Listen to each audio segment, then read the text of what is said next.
Hello there and welcome back to another video of Pastryology by Vimal. If you're new to this channel, my name is Vimal. I'm a pastry chef. In today's video, we'll be making a opera cake. So without any further delay, let's get started.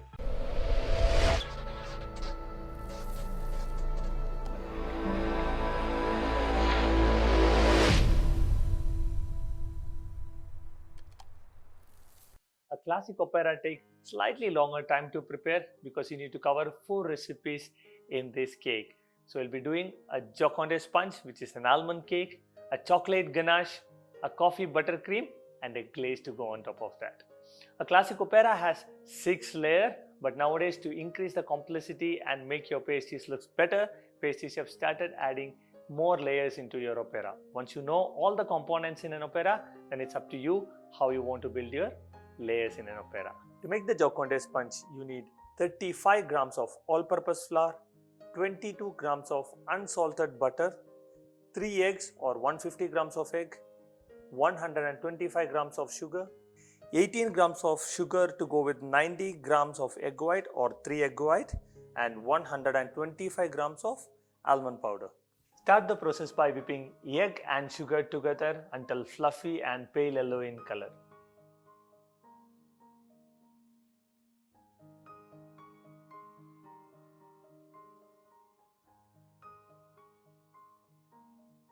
Once you obtain the fluffiness, fold in your dry ingredients carefully not to break too much of air bubbles inside and transfer it into a bowl. Now let's start making our meringue for the cake batter. Let's start by whipping egg white to a soft peak and then add gradually your sugar into it. Keep whipping it until you get a hard peak.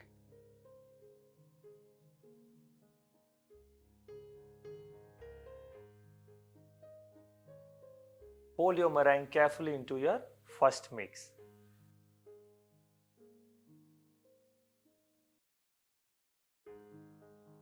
Transfer your cake batter onto a baking sheet or to a parchment paper or butter paper. Bake it at 190 degrees Celsius for 12 to 15 minutes until it has a golden color on top. Now as usual, depending upon your oven, you might have to adjust the time and temperature, so do keep an eye on that. So that's it, our Joconde sponge is baked. You can see nice golden color all over the edges. That's what you should be getting.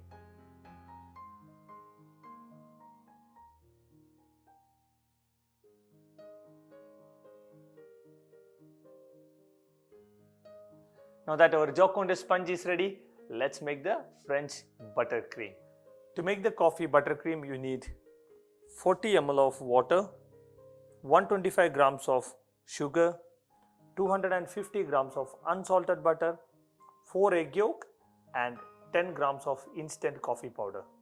Start the process by whipping the egg yolk and meanwhile cook your sugar and water together till it reaches 115 to 120 degrees Celsius.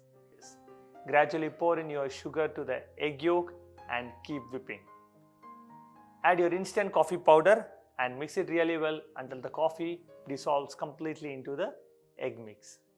Start adding your butter in batches, and that's it. Your beautiful French coffee buttercream is ready. To check the temperature of the sugar, I have explained it in depth in my tiramisu video. So I'll put the link to that recipe in the description below and above, so you can go check it out there for more information. And let's make now the third component, coffee syrup. To make the coffee syrup, boil 160 grams of water together with 100 grams of sugar and 6 grams of instant coffee powder. Bring it to a boil and that's it, your coffee syrup is ready.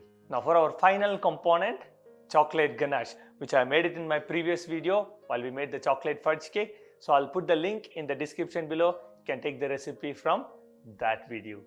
Now let's start assembling our opera cake.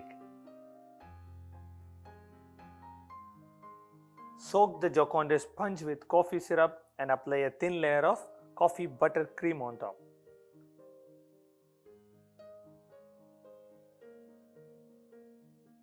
Layer it with the second layer of Joconde and soak it with the coffee syrup and apply chocolate ganache on top.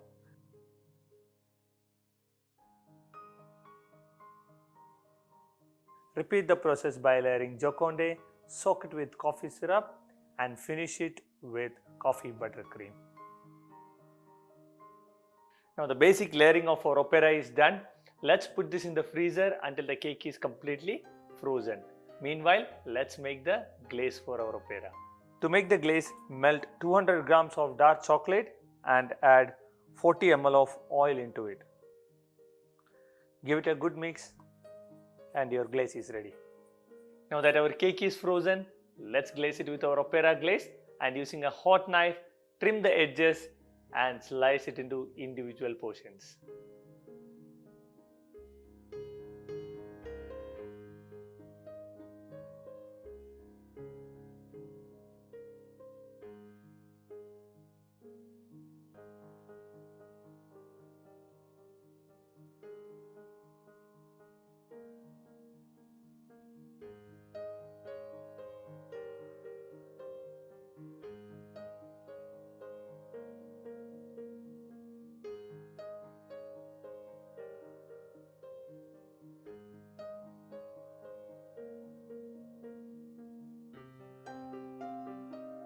This recipe yields a 32 centimeter square Joconde sponge with half a centimeter thickness, and I cut it into 10 into 4 centimeter individual pastries after layering it. You can garnish it the way you want. I just kept it as simple as possible, right? And that's all from me guys for today.